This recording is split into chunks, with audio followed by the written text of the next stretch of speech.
ഞാൻ doctor Ashna's wellness clinic, Kannur Koothuparamba. ഇപ്പോൾ സ്ത്രീകളിലും പെൺകുട്ടികളിലും വളരെ കോമൺ ആയിട്ട് കണ്ടുവരുന്നൊരു അസുഖമാണ് PCOD അല്ലെങ്കിൽ PCOS. ശരീരത്തിലെ ആൻഡ്രോജൻ എന്ന് പറയുന്ന ഒരു സെക്സ് ഹോർമോൺ കൂടുന്നതാണ് ഈ ഒരു PCOD അല്ലെങ്കിൽ PCOS ഉണ്ടാവാനായിട്ടുള്ള ഒരു പ്രധാനമായിട്ടുള്ള ഒരു കാരണം. നമ്മൾ ഈ PCOD വന്നു കഴിഞ്ഞാലോ അല്ലെങ്കിൽ PCOS വന്നു കഴിഞ്ഞാലോ നമ്മൾ എപ്പോഴും ചിന്തിക്കുന്ന ഒരു കാര്യം നമ്മുടെ ശരീരഭാരത്തെക്കുറിച്ച് ആലോചിച്ചിട്ടാണ്. ചിലവർ ഈ PCOD PCOS ഉള്ളവർക്ക് ചിലവർ ശരീരഭാരം കൂടുതലായിരിക്കും. അങ്ങനെയുള്ളവർ എന്ത് ചെയ്യും? പെട്ടെന്ന് എങ്ങനെയെങ്കിലും ഡയറ്റൊക്കെ എടുത്ത് അല്ലെങ്കിൽ പട്ടിണി കിടന്നിട്ട് വെയിറ്റ് കുറയ്ക്കാൻ വേണ്ടി ശ്രമിക്കും. പക്ഷേ ഈ മെലിഞ്ഞ പ്രകൃതമുള്ള PCOD ഉള്ളവരുണ്ട്. അതായത് ശരിക്കും പറഞ്ഞു കഴിഞ്ഞാൽ രണ്ട് രീതിയിലാണ് PCOD ഉള്ളത്. ഓവർ വെയ്റ്റ് അല്ലെങ്കിൽ അമിതഭാരമുള്ള PCODയും മെലിഞ്ഞിട്ടുള്ള PCODയും. പക്ഷേ ഈ അമിതഭാരമുള്ളവർക്ക് വെയിറ്റ് കുറയ്ക്കാനുള്ള കാര്യങ്ങളൊക്കെ ചെയ്യാൻ പറ്റും. പക്ഷേ ഈ മെലിഞ്ഞ പ്രകൃതി ഉള്ളവർ ആകെ പിന്നെ കൺഫ്യൂഷനിലാണ്. ഓൾറെഡി ഞാൻ മെലിഞ്ഞിട്ടാണ് ഇരിക്കുന്നത്, ഇനിയും ഞാൻ ഡയറ്റ് ചെയ്ത് കഴിഞ്ഞാൽ ഇനിയും മെലിയല്ലോ, എങ്ങനെയാണ് ഞാൻ എൻ്റെ PCOD റിവേഴ്സ് ചെയ്യാമെന്ന് ചിന്തിക്കുന്നവരുണ്ട്. പക്ഷേ ഈ മെലിഞ്ഞ പ്രകൃതി ഉള്ള PCOD എന്ന് പറയുന്നത് ജനറ്റിക്കലി വരുന്ന ഒരു PCOD ആണ്. അപ്പോൾ നമുക്ക് PCOD ഉണ്ടാവാൻ കുറേ കാരണങ്ങളുണ്ട്. അതിൽ ഏറ്റവും കോമൺ ആയിട്ട് വരുന്നതാണ് ഇൻസുലിൻ റെസിസ്റ്റൻസ് ആയിട്ടുള്ള കണ്ടീഷൻസ്. അതായത് ശരീരത്തിൻ്റെ ബോഡി ഫാറ്റ് കൂടുമ്പോഴേ നമ്മുടെ ശരീരത്തിൽ ഇൻസുലിൻ റെസിസ്റ്റൻസ് ഉണ്ടാവുകയും അത് കാരണം PCOD ഉണ്ടാവാനുള്ള ചാൻസസ് ഉണ്ട്. പിന്നെ ഒരു കാര്യം എന്ന് പറയുന്നത് ഗൊണാഡോട്രോഫിൻ എന്ന് പറയുന്ന ഒരു ഹോർമോൺസിൻ്റെ വ്യതിയാനം കാരണം PCOD ഉണ്ടാവാം. പിന്നെയുള്ളൊരു പ്രധാന കാരണം എന്ന് പറയുന്നത് നമ്മുടെ ലൈഫ് സ്റ്റൈൽ ചേഞ്ച് അല്ലെങ്കിൽ ജീവിതശൈലിയിൽ ഉണ്ടാകുന്ന മാറ്റങ്ങളാണ്. അതായത് തെറ്റായ രീതിയിൽ ഉണ്ടാകുന്ന ഭക്ഷണ ക്രമീകരണങ്ങളോ അല്ലെങ്കിൽ ഫിസിക്കൽ ആക്ടിവിറ്റീസ്, എക്സസൈസോ കാര്യങ്ങളോ ഒന്നും ഇല്ലാതിരിക്കുമ്പോഴൊക്കെയാണ് PCOD ഉണ്ടാവുന്നത്. അപ്പോൾ ഈ മൂന്ന് കാരണങ്ങളിൽ ഏറ്റവും കോമൺ ആയിട്ട് ഇപ്പം കണ്ടുവരുന്നത് ലൈഫ് സ്റ്റൈൽ ചേഞ്ചസിൽ ഉണ്ടാവുന്ന മാറ്റങ്ങൾ കാരണം ഉണ്ടാവുന്ന PCOD ആണ്. അപ്പോൾ നമുക്ക് PCOD കൺട്രോൾ ചെയ്യാനായിട്ടുള്ള ഏറ്റവും ഫസ്റ്റ് ലൈൻ ട്രീറ്റ്മെൻറ്റ് എന്ന് പറയുന്നത് മെഡിസിനോ തെറാപ്പിയോ ഒന്നുമല്ല. നമ്മൾ ഏറ്റവും കൂടുതൽ ശ്രദ്ധിക്കേണ്ട കാര്യം ഡയറ്റാണ്. കാരണം ഡയറ്റിൽ ഉണ്ടാവുന്ന മോഡിഫിക്കേഷനാണ് നമുക്ക് PCOD ഉണ്ടാവാനുള്ള ഒരു പ്രധാനമായിട്ടുള്ള ഒരു കാര്യം. അപ്പോൾ നമ്മൾ പൊതുവേ ഭക്ഷണം കഴിക്കുമ്പോൾ നമ്മൾ എപ്പോഴും കൂടുതലായിട്ട് കഴിക്കുന്ന ഫുഡ് എന്താ? കാർബോഹൈഡ്രേറ്റ് അല്ലെങ്കിൽ അന്നജം അടങ്ങിയിട്ടുള്ള ഭക്ഷണങ്ങൾ. കാർബോഹൈഡ്രേറ്റ് എന്ന് പറയുമ്പോൾ ഈ രണ്ട് തരത്തിലാണുള്ളത്. അപ്പോൾ ഈ സിമ്പിൾ കാർബോഹൈഡ്രേറ്റ് അല്ലെങ്കിൽ സിമ്പിൾ അന്നജം എന്ന് പറയുന്നത് നമ്മളെപ്പോഴും ഭക്ഷണത്തിൽ ഉൾപ്പെടുത്തുന്ന ഷുഗർ, തേന്, പിന്നെ അതുപോലെ ഈ വെള്ള അരികളുണ്ടല്ലോ, പച്ചരി, അങ്ങനെയുള്ള ഐറ്റംസ്, അതുപോലെ റിഫൈൻഡ് ഫ്ലോർസ്, പിന്നെ ടിന്നിലടങ്ങിയിരിക്കുന്ന പിന്നെ ചില ഡ്രിങ്ക്സ്, ഇതൊക്കെയാണ് ഈ സിമ്പിൾ കാർബോഹൈഡ്രേറ്റ് എന്ന് പറയുന്ന ഭക്ഷണങ്ങൾ. ഈ സിമ്പിൾ കാർബോഹൈഡ്രേറ്റ് പെട്ടെന്ന് ദഹിക്കുകയും അത് പിന്നീട് ബ്ലഡിലോട്ടേക്ക് പെട്ടെന്ന് ഷുഗറായിട്ട് കൺവേർട്ട് ചെയ്യും. എന്നാൽ കോംപ്ലക്സ് കാർബോഹൈഡ്രേറ്റ് എന്ന് വെച്ച് കഴിഞ്ഞാൽ അത് പതുക്കനെ ദഹിക്കുകയുള്ളൂ, അതുപോലെ പതുക്കനെ മാത്രമേ അത് ഗ്ലൂക്കോസ് ആയിട്ട് നമ്മൾ ബ്ലഡിലോട്ടേക്ക് കൺവേർട്ട് ചെയ്യുള്ളൂ. അതായത് ഈ തവിടോടുള്ള ധാന്യങ്ങൾ, പച്ചക്കറികൾ, കടല, ചെറുപയർ, പരിപ്പ് വർഗ്ഗങ്ങൾ, നട്ട്സ്, അതുപോലെ ഫ്രൂട്ട്സ്, ഇതൊക്കെയാണ് കോംപ്ലക്സ് കാർബോഹൈഡ്രേറ്റ് എന്ന് പറയുന്നത്. അപ്പോൾ നമ്മൾ ദിവസവും ഉപയോഗിക്കുന്ന ഈ ഗ്ലൂക്കോസ് അടങ്ങിയ അല്ലെങ്കിൽ ഈ അന്നജം അടങ്ങിയ ഭക്ഷണങ്ങൾ നമ്മൾ കഴിക്കുമ്പോഴേ നമ്മൾ പൊതുവേ 3 നേരം അന്നജം അടങ്ങിയ ഭക്ഷണം കഴിക്കുന്നവരാണല്ലോ. അപ്പോൾ സ്വാഭാവികമായിട്ട് നമ്മളെ ബ്ലഡിൽ ഗ്ലൂക്കോസിൻ്റെ അളവ് കൂടാൻ തുടങ്ങും. ഈ ഗ്ലൂക്കോസിൻ്റെ അളവ് കൂടുന്നതിനനുസരിച്ച് നമ്മുടെ ശരീരത്തിൽ ഇൻസുലിൻ്റെ അളവും അതേ കണക്കിന് കൂടാൻ തുടങ്ങും. അപ്പോൾ ഇൻസുലിൻ കൂടുമ്പോഴേ നമ്മുടെ കോശങ്ങളിൽ നീർക്കെട്ട് അല്ലെങ്കിൽ ഇൻഫ്ലമേഷൻ ഉണ്ടാക്കും. ഇതുകൊണ്ടാണ് നമുക്ക് ഇൻസുലിൻ റെസിസ്റ്റൻസ് എന്നുള്ളൊരു കണ്ടീഷനിലോട്ടേക്ക് മാറുന്നത്. ഇൻസുലിൻ റെസിസ്റ്റൻസ് വരുമ്പോഴേ ബ്ലഡിൽ കൂടുതലായിട്ട് ഇൻസുലിൻ കാണും, സ്വാഭാവികമായിട്ടും ഹോർമോണൽ പ്രശ്നങ്ങൾ ഉണ്ടാവും. ഹോർമോണൽ പ്രശ്നങ്ങളിലാണ് നമുക്ക് സെക്സ് ഹോർമോണായിട്ടുള്ള ആൻഡ്രോജൻ്റെ പ്രൊഡക്ഷൻ കൂടുകയും ഈ ഒരു കാരണം കൊണ്ട് നമുക്ക് PCOD ഉണ്ടാവുകയും ചെയ്യുന്നത്. അപ്പം നമ്മൾ എപ്പോഴും ശ്രദ്ധിക്കേണ്ട കാര്യമാണ് ഡയറ്റ് മോഡിഫൈ ചെയ്തുകൊണ്ട് നമ്മൾ PCOD റിവേർട്ട് ചെയ്യുക എന്നുള്ളൊരു കാര്യം. അപ്പോൾ എന്തൊക്കെയാണ് നമ്മൾ കഴിക്കുന്ന ഭക്ഷണത്തിൽ ഒഴിവാക്കേണ്ടതായിട്ടുള്ള ഫുഡുകൾ?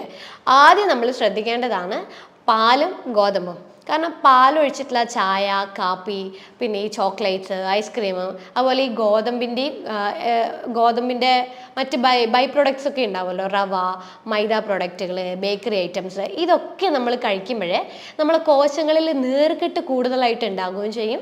ഇൻസുലിൻ റെസിസ്റ്റൻസ് എന്ന് പറഞ്ഞ കണ്ടീഷൻസ് കൂടുകയും ചെയ്യും. അത് മാത്രമല്ല പാല്, ഗോതമ്പ് എന്ന് പറയുന്നത് കാർബോഹൈഡ്രേറ്റ് കൂടിയാണ്. അതുകൊണ്ട് ഗ്ലൂക്കോസിൻ്റെ അളവ് കുറയുകയും വേണം, നീർക്കെട്ട് ഒഴിവാക്കുകയും വേണം. അപ്പോൾ ഈ 2 ഫുഡുകൾ നിർബന്ധമായിട്ട് ഒഴിവാക്കുക. പിന്നെ ഒഴിവാക്കേണ്ടതാണ് പഞ്ചസാര.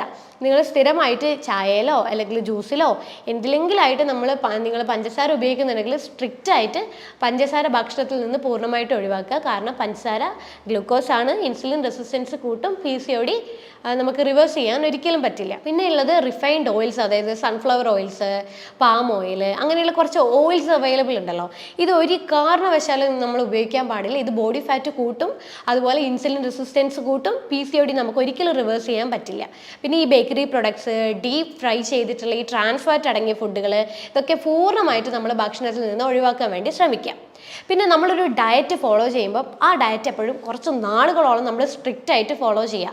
അല്ലാതെ നമ്മൾ ഓവർ വെയിറ്റ് ആയിട്ടുള്ള PCOD ഉള്ള ആൾക്കാർ, അല്ലെങ്കിൽ അമിതവണ്ണമുള്ള PCOD ഉള്ള ആൾക്കാർ ഈ പട്ടിണി കിടന്നിട്ട് നമ്മൾ പിന്നെ PCOD റിവേഴ്സ് ചെയ്യണമെന്ന് വിചാരിച്ചു കഴിഞ്ഞാൽ ഒരിക്കലും നടക്കുന്ന കാര്യമല്ല. കാരണം നമ്മൾ പട്ടിണി കിടക്കുമ്പോൾ ഒരു തരത്തിലുള്ള ന്യൂട്രീഷൻസും നമ്മുടെ ബോഡിയിലേക്ക് വരില്ല. അപ്പം അങ്ങനെ ചെയ്യുമ്പോൾ നമ്മുടെ ശരീരത്തിൽ നിന്ന് ഉണ്ടാവും പോഷകാഹാരക്കുറവ് വരും. പോഷകാഹാരക്കുറവ് വന്നു കഴിഞ്ഞാൽ എഗെയിൻ അത് പിന്നെയും ഹോർമോണൽ ഇംബാലൻസ് ക്രിയേറ്റ് ചെയ്യും, ഇൻസുലിൻ റെസിസ്റ്റൻസ് പ്രശ്നങ്ങൾ കൂടും, PCOD പിന്നെയും കൂടാൻ തുടങ്ങും. എന്നല്ലാതെ ഒരിക്കലും PCOD നമ്മൾ പട്ടിണി കിടന്നത് കൊണ്ടോ അല്ലെങ്കിൽ ഫുഡ് മൊത്തത്തിൽ സ്കിപ്പ് ചെയ്തുകൊണ്ടോ നമുക്ക് ഒരിക്കലും PCOD റിവേഴ്സ് ചെയ്യാൻ പറ്റില്ല. അതുകൊണ്ട് നമ്മളൊരു ഡയറ്റ് ഫോളോ ചെയ്യുമ്പോൾ അതിൻ്റേതായിട്ടുള്ളൊരു ശരീരത്തിന് ആവശ്യമുള്ള ഫുഡുകൾ ഏതാണെന്ന് നോക്കുക, ശരീരത്തിന് വേണ്ടാത്ത ഫുഡുകൾ ഏതാണെന്നുള്ളത് നോക്കുക, ശരീരത്തിൽ കഴിക്കേണ്ട ഫുഡുകൾ ഏതൊക്കെ കുറക്കണം എന്നുള്ളത് നോക്കുക. ഈ രീതിയിൽ വേണം നമ്മൾ ഡയറ്റ് ഒന്ന് മോഡിഫൈ ചെയ്തിട്ട് PCOD കൺട്രോൾ ചെയ്യാനായിട്ട്. അപ്പോൾ ഇങ്ങനെ നമുക്ക് ഡയറ്റ് ഒന്ന് മോഡിഫൈ ചെയ്തിട്ട് ഫോളോ ചെയ്യാം. അപ്പോൾ ഞാൻ നേരത്തെ പറഞ്ഞ പോലെ നമ്മൾ കഴിക്കുന്ന ഫുഡ് അന്നജം അടങ്ങിയിട്ടുള്ള, കാർബോഹൈഡ്രേറ്റ് അടങ്ങിയിട്ടുള്ള ഫുഡുകളാണ്. അപ്പോൾ അത് നമ്മൾ നന്നായിട്ട് കുറക്കുക. അതായത് തവിടോട് കൂടിയുള്ള ധാന്യങ്ങൾ വേണം നമ്മൾ കഴിക്കാനായിട്ട്. അതിപ്പം ചോറായാലും അതിപ്പം മുത്താറി ആയാലും മില്ലറ്റ് ഏതായാലും നമ്മളത് തവിടോട് കൂടെ വേണം നമ്മളത് കഴിക്കാനായിട്ട്. കാരണം തവിടോട് കൂടെ കഴിക്കുമ്പോഴത് പതുക്കനെ മാത്രമേ ഗ്ലൂക്കോസ് ആയിട്ട് മാറുള്ളൂ. അപ്പം നീർക്കെട്ടൊക്കെ കോശങ്ങളിൽ കാണുന്ന നീർക്കെട്ട് കുറയാൻ വേണ്ടിയിട്ട് സഹായിക്കും. അപ്പോൾ ഒരു ദിവസം നമ്മൾ ഡയറ്റ് ഫോളോ ചെയ്യുമ്പോൾ ഒരു നേരം നമ്മൾ തവിടോട് കൂടിയുള്ള ഭക്ഷണങ്ങൾ കഴിക്കുക. അത് ഏറ്റവും നല്ലത് ഉച്ചക്ക് നമ്മൾ ഒരു ബൗള് എന്ന കണക്കിന് നമ്മൾ തവിടോട് കൂടിയുള്ള ചോറ്, ബ്രൗൺ റൈസ് കഴിക്കാൻ വേണ്ടിയിട്ട് ശ്രദ്ധിക്കുക. ഇതാണ് നമ്മൾ ആദ്യം ശ്രദ്ധിക്കേണ്ട കാര്യം. ബാക്കിയുള്ള നേരങ്ങളിൽ എന്ത് കഴിക്കും എന്നുള്ളൊരു കൺഫ്യൂഷൻ ഉണ്ടാവും. ബാക്കിയുള്ള നേരങ്ങളിൽ നമ്മൾ ലോ ഗ്ലൈസെമിക് ഇൻഡെക്സ് കുറഞ്ഞിട്ടുള്ള ഭക്ഷണങ്ങൾ വേണം കഴിക്കാനായിട്ട്. ഈ ഗ്ലൈസെമിക് ഇൻഡെക്സ് എന്ന് വെച്ച് കഴിഞ്ഞാൽ ഇതിപ്പം ഫോർ എക്സാമ്പിൾ നമ്മളിപ്പോൾ ചോറ് കഴിച്ചു കഴിഞ്ഞാൽ അത് പെട്ടെന്ന് ഷുഗറായി മാറില്ലേ, ആ ഷുഗറായി മാറുന്ന തോതിനെയാണ് ഗ്ലൈസെമിക് ഇൻഡെക്സ് എന്ന് പറയുക. അപ്പോൾ ഈ ഉച്ച ഒഴികെ ബാക്കിയുള്ള 2 നേരങ്ങളിൽ ഗ്ലൈസെമിക് ഇൻഡെക്സ് കുറഞ്ഞ ഭക്ഷണങ്ങൾ വേണം നമ്മൾ കഴിക്കാനായിട്ട്. രാവിലെ നമുക്ക് ഈ പറയുന്ന പ്രോട്ടീൻ റിച്ച് ആയിട്ടുള്ള ഭക്ഷണങ്ങളും നല്ല ഗുഡ് ഫാറ്റ് അടങ്ങിയ ഭക്ഷണങ്ങളുമാണ് നമ്മൾ, പിന്നെ ഫൈബറും. ഈ രീതിയിൽ വേണം ബാക്കിയുള്ള 2 നേരങ്ങളിൽ നമ്മൾ ഭക്ഷണങ്ങൾ ഉൾപ്പെടുത്താനായിട്ട്. രാവിലെ വേണമെങ്കിൽ നമുക്ക് വെജിറ്റബിൾസിൻ്റെ സാലഡോ വെജിറ്റബിൾ സൂപ്പോ അല്ലെങ്കിൽ അതിൻ്റെ കൂടെ എന്തെങ്കിലും നോൺ വെജോ കാര്യങ്ങളോ അങ്ങനെ എന്തെങ്കിലും ആയിട്ട് ഉൾപ്പെടുത്തി കൊടുക്കാം. അല്ലെങ്കിൽ നമുക്ക് ഫ്രൂട്ട്സ് ആയിട്ട് എന്തെങ്കിലും കഴിക്കാം. അല്ലെങ്കിൽ നമുക്ക് നേന്ത്രപ്പഴം പുഴുങ്ങിയിട്ടോ അതിൻ്റെ ഒരു ഹാഫ് നേന്ത്രപ്പഴം പുഴുങ്ങിയിട്ടോ അങ്ങനെ എന്തെങ്കിലും ആയിട്ട് രാവിലത്തെ ഭക്ഷണത്തിൽ ഉൾപ്പെടുത്താം.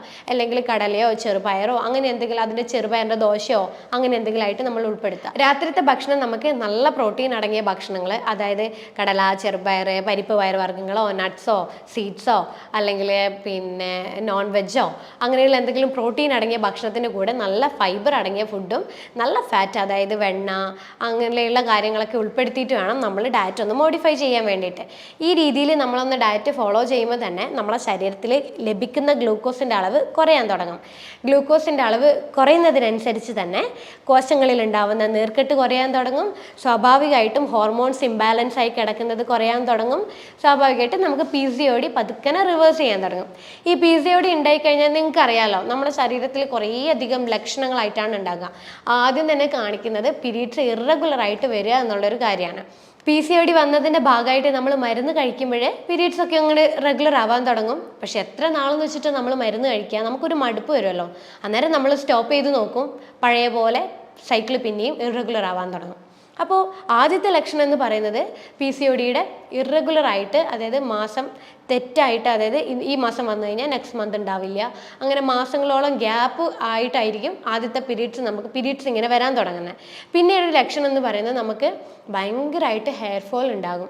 കാരണം ആൻഡ്രോജൻ എന്ന് പറയുന്ന ഒരു ഹോർമോൺ കൂടിയതിൻ്റെ ഭാഗമായിട്ട് തന്നെ നമുക്ക് ഭയങ്കരമായിട്ട് ഹെയർ ഫോൾ ഉണ്ടാവും. പിന്നെ അതുപോലെ ഫേഷ്യൽ ഹെയർസ് ഒക്കെ വരാൻ സ്റ്റാർട്ട് ചെയ്യാൻ തുടങ്ങും.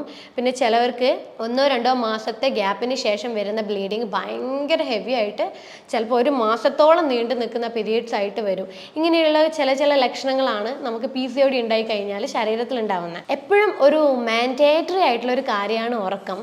നമ്മൾ കൃത്യമായിട്ട് ഒരു 6 മണിക്കൂർ തൊട്ടിട്ട് 8 മണിക്കൂർ വരെ നമ്മൾ ഉറങ്ങുന്നില്ലെങ്കിൽ നമ്മുടെ ശരീരത്തിൽ ഇൻസുലിൻ റെസിസ്റ്റൻസ് ഉണ്ടാവാൻ തുടങ്ങും.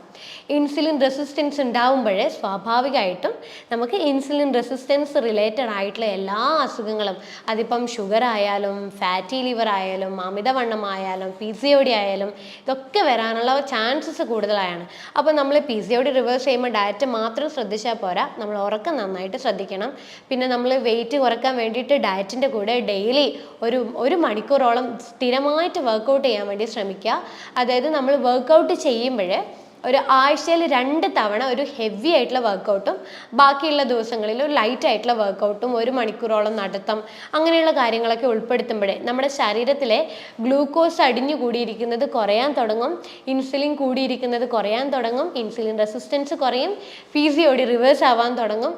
സ്വാഭാവികമായിട്ടും നാച്ചുറലി എല്ലാ മാസവും 28 ദിവസം തൊട്ടിട്ട് 32ാമത്തെ ദിവസത്തിനുള്ളിൽ നമുക്ക് സൈക്കിള് കൃത്യമായി വരാനും തുടങ്ങും, നമ്മുടെ ബ്ലഡ് ഫ്ലോ കറക്റ്റ് ആവാനും തുടങ്ങും. പൊതുവേ ഈ PCOD വന്നു കഴിഞ്ഞാൽ നമ്മൾ എടുക്കുന്ന ഒരു മെഡിസിനാണ് മെറ്റ്ഫോമിൻ.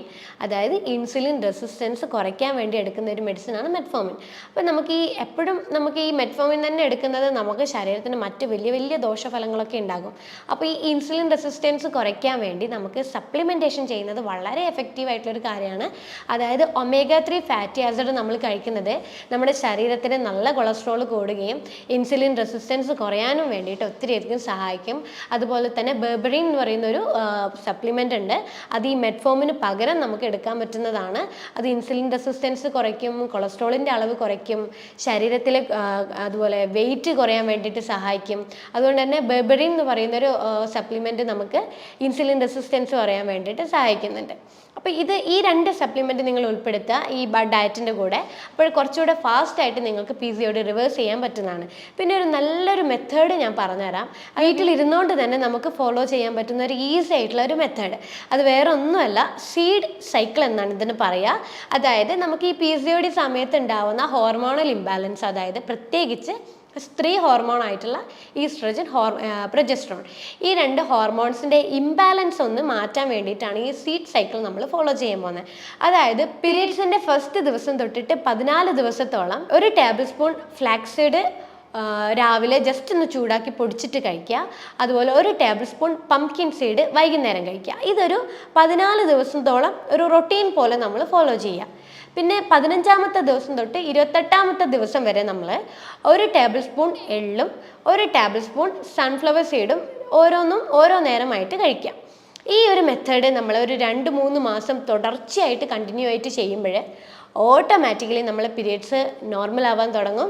അതുപോലെ നമ്മളെ ബ്ലീഡിങ് കാര്യങ്ങളൊക്കെ നോർമൽ ആവാൻ തുടങ്ങും. അപ്പോൾ ഇത്രയും കാര്യങ്ങളാണ് നിങ്ങളെ PCOD റിവേഴ്സ് ചെയ്യാൻ വേണ്ടിയിട്ട് ശ്രദ്ധിക്കേണ്ടതായിട്ടുള്ള കാര്യങ്ങൾ. ഭക്ഷണം നന്നായിട്ട് കൺട്രോൾ ചെയ്യുന്നതാണ് ഇതിൻ്റെ ഏറ്റവും ഫസ്റ്റ് ലൈൻ ട്രീറ്റ്മെൻറ്റ് എന്ന് പറയുന്നത്. അതിൻ്റെ കൂടെ നമ്മൾ ഉറക്കവും കാര്യങ്ങളൊക്കെ ശ്രദ്ധിക്കുക, വെയിറ്റ് മാനേജ്മെൻറ്റ് നമ്മൾ ചെയ്യാൻ വേണ്ടി ശ്രമിക്കുക. നേരത്തെ പറഞ്ഞതുപോലെ കാർബോഹൈഡ്രേറ്റ് അടങ്ങിയ ഭക്ഷണങ്ങൾ നന്നായിട്ട് അളവ് കുറച്ച് നല്ല രീതിയിൽ പ്രോട്ടീനും നല്ല ഫാറ്റ് അടങ്ങിയ ഭക്ഷണങ്ങളും ഹൈ ഫൈബർ അടങ്ങിയ ഭക്ഷണങ്ങളൊക്കെ നമ്മൾ ശ്രദ്ധിക്കുക. കാരണം ഇത് ചെയ്യുമ്പോൾ മാത്രമേ ഇൻസുലിൻ റെസിസ്റ്റൻസ് നമ്മുടെ ശരീരത്തിൽ കുറയ്ക്കാനും PCOD നമുക്ക് ഈസി ആയിട്ട് റിവേഴ്സ് ചെയ്യാനും പറ്റുന്നത്. അപ്പോൾ ഇത് സംബന്ധിച്ചിട്ടുള്ള ഡീറ്റെയിൽസ് കൂടുതലായിട്ട് നിങ്ങൾക്ക് അറിയണമെങ്കിൽ താഴെ കാണുന്ന നമ്പറിൽ നിങ്ങളൊന്ന് കോൺടാക്റ്റ് ചെയ്യുക. അടുത്തൊരു ഹെൽത്ത് വീഡിയോ ആയിട്ട് അടുത്ത വീഡിയോയിൽ കാണാം. അതുവരേക്കും ബൈ.